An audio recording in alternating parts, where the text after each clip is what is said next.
Let's do this. Ladies and gentlemen, this is Captain Sophia speaking from the flight deck. We've just started our descent into Liverpool International Airport. I'd like to take this opportunity to thank you for flying with Neyland Airlines and wish you a safe onward journey. Need to go by Steve! Steve! Steve? Steve? Wakey, wakey. We're about to touch down. Blimey, I must have dozed off. You were snoring so loudly, people thought it was engine trouble. Ha, hilarious. Have you seen my specs? You popped them in your pocket. Honestly, you'd lose your own head if it wasn't screwed on. Ah, right. Must have slipped my mind. Now, where did I put my phone? What do you need your phone for now? I promised Lee I'd give him a ring when we landed, so he could pick us up. You can't use your phone while we're up in the air, you muppet. No need to bite my head off. Do you think it'd be all right if I sent a quick text? I wouldn't chance it if I were you. Sir, please turn off your phone until we've landed and come to a complete standstill.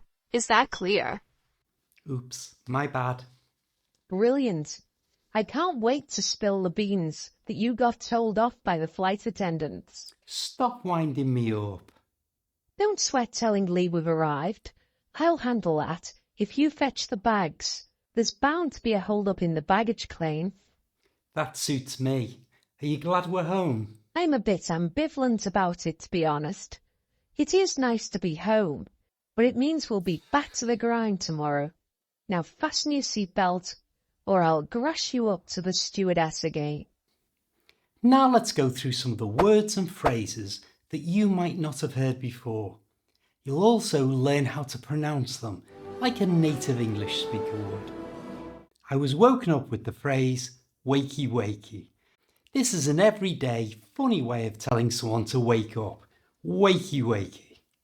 And the reason I had to wake up was because the plane was going to touch down. And when a plane touches down, it means it lands. My response to being woken up was to use the word blimey. Blimey, is that the time? Blimey! Harry's got himself a rogue bludger! Blimey, money! Which is a polite way of expressing surprise or excitement. Blimey. I also said that I had dozed off, which is another way of saying you fell asleep. I was looking for my glasses, and a common way to refer to glasses in English is specs. So these are my specs. Next we heard a funny English expression, you'd lose your head if it wasn't screwed on, which is another way of saying you forget where you put things. And I confirmed that by saying it slipped my mind, because I had forgotten where I'd put my phone. I needed my phone because I'd promised Lee I was going to ring him. And the expression to ring someone just means you're going to call them on the telephone. And I was going to do that so that he could come and pick us up from the airport, which is another way of saying he could come and get us from the airport. The three words pick us up are great for practicing fast connected English because we can move the K, the K sound from the end of pick to the front of us, and we can move the S, the Z sound from us, to the front of up. So instead of saying pick us up, it becomes pick us up, pick us up, pick us up. You try, pick us up. After telling me I couldn't use my phone, I was called a muppet, which is another way of saying I was an idiot. Notice in the pronunciation of the word muppet, all the strength, all the emphasis is at the front of the word m. So it's not muppet, it's muppet, muppet. You try. Next we heard don't bite my head off, which means don't shout at me, don't get angry at me for something that I've done. And I use the expression do you reckon, which is another way of saying, do you think? Remember with do and you, there's two ways of pronouncing it. You can either use schwa sounds, which is the little sound, so it becomes do you reckon? Or we can simply use the j sound, do you reckon? Try them both. First the schwa, do you reckon? And now the j sound, do you reckon? And remember, it just means do you think? We heard my friend say that they wouldn't chance it. And by that, they meant they wouldn't take the risk. They wouldn't chance it. You reckon we should go without an umbrella? It looks like rain. I wouldn't chance it. After telling me not to use my phone, the cabin crew member made sure I understood by using the phrase, "Is that clear?" That phrase really makes any instruction very strong. I want you to click the like button. Is that clear? I replied, oops, which is an informal way of admitting you've made a mistake.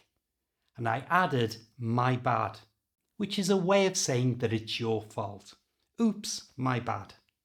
I replied, oops, which is another... Steve, you've already done this bit. Oops, my bad. We heard the English idiom to spill the beans, which means to tell someone a secret, to which I use the phrasal verb to wind up, which means to annoy, to upset, to make a little angry. Don't wind me up. I see Liverpool lost again. Don't wind me up. I was told not to sweat something, which is another way of saying don't worry about it. And to handle something means that you will deal with it. I'll handle it. Oh no, I've got a puncture. Don't sweat it. I'll handle it. We heard the phrase it's bound to be, which means something is very likely to happen. It's certain to happen. And a hold-up is just another word for a delay. If you say something suits you, it means you're happy for that thing to happen to you. Ambivalent is a very fancy English word that means to have two feelings about the same situation. In this case, they were happy to be home, but also they were a little sad that it was back to the grind. And back to the grind means back to the usual routine of going to work. Back to the grind tomorrow. And to grass someone up is a fun way of saying that you're going to tell someone in authority about something naughty that someone else has done. You're going to grass them up. Now, the simplest way for you to become fluent is to take part in conversations with native English speakers. So now it's your turn. Your words will appear on the screen as you need them.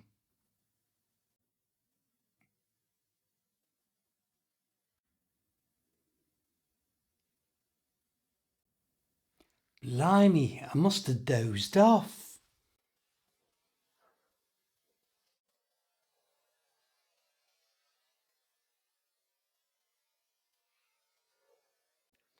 Ha, hilarious.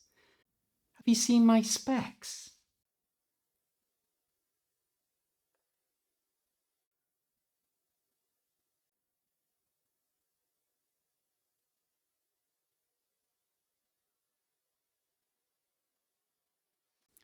Ah, right.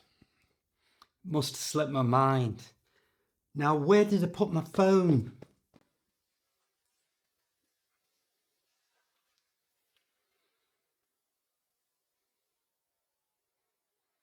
I promised Lee I'd give him a ring when we landed, so he could pick us up.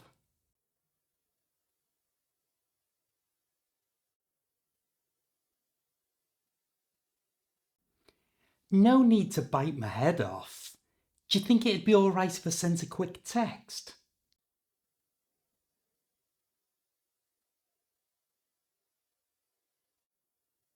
Sir, please turn off your phone until we've landed and come to a complete standstill. Is that clear? Oops, my bad.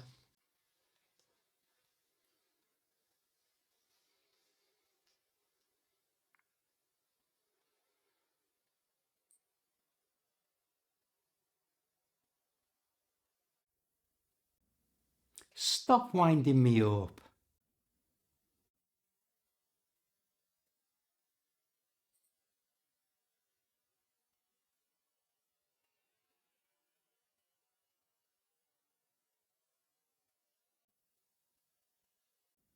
That suits me. Are you glad we're home?